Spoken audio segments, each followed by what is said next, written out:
Hi everyone, hope you're good. When composing orchestral music with our DAW and our computer, how much RAM do we need? Or we better focus instead on the power of our drive, HDs, SSDs. In other words, we better ask for more RAM or for a more performing drive. So, without further ado, let me now introduce our guests, Mr. RAM nice to meet and you. Mr. Drives.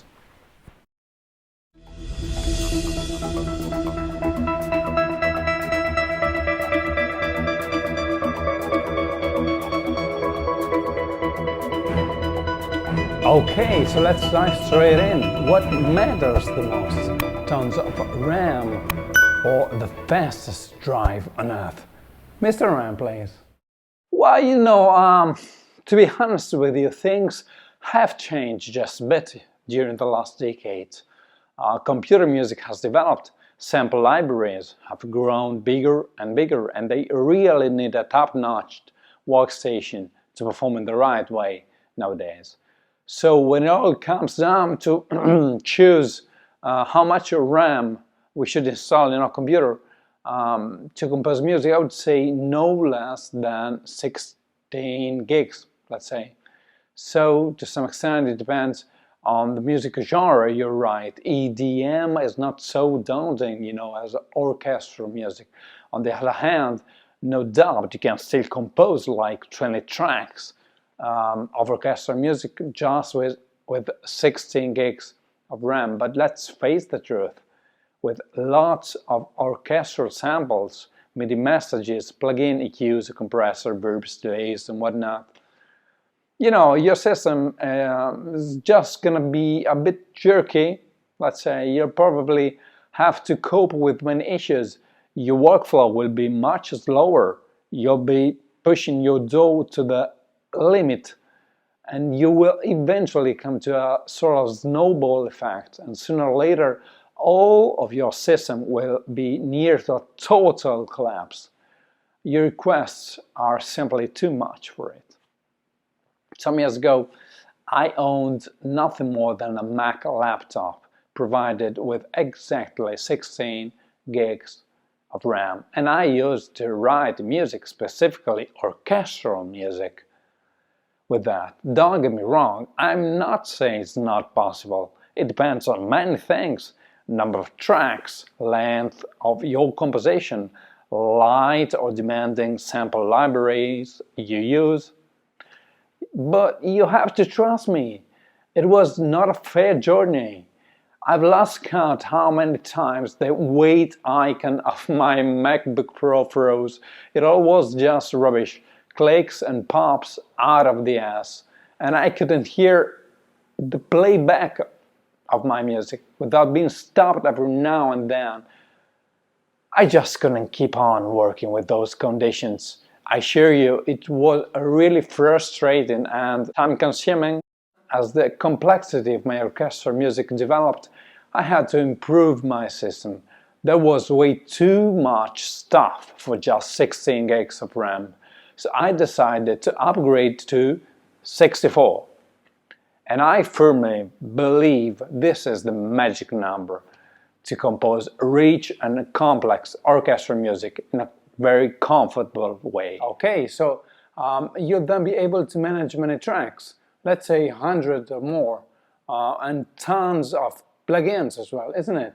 Right, that's perfectly true. And your computer will say thanks to you. Great, so we know now that we can easily fulfill our orchestral projects with, let's say, 64 gigs of RAM. But now this ties in with another question.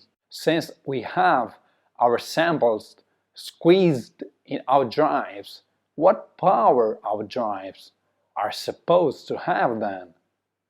Mr. Drives, please. Thanks. First thing first, composing orchestral music not only asks for bunches of gigs of RAM, but for fast hard drives as well. My system is based on exactly 64 gigs of RAM and on 7 drives. 4 of them are internal and 3 external.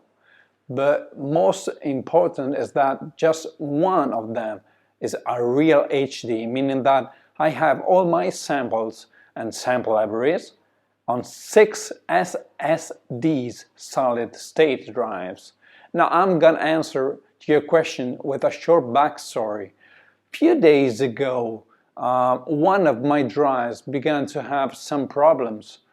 It was an internal HD, and I ended up substituting it with a brand new SSD. Luckily enough, just before it completely died out. And what impressed me was that from that moment on, the loading of sample was noticeably faster, and my workflow also. I mean, we all know for sure that SSD drives are much faster than HDs, you know, but I already had 5 SSDs and I believed they could be enough for my purposes. Well, it wasn't true. Changing even the last HD with the new SSD simply made all my workflow much faster and easier. I mean that from the very first moment I open my DAW. Now, as soon as I load my projects, everything is just ready to be performed. Every sample is starting, to sound perfect from the very beginning. So we can easily say, even if you have the proper amount of RAM to manage complex orchestral projects, still that's not enough.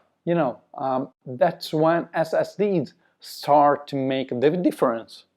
Like, yes, RAM is just unavoidable, but when you're working on complex orchestral cues, the SSDs really complement, I find, all that as well. You can't work without them nowadays, I guess. Well, we all hope you'll find this video helpful for you and for your work. And we'll catch you next time. Take care.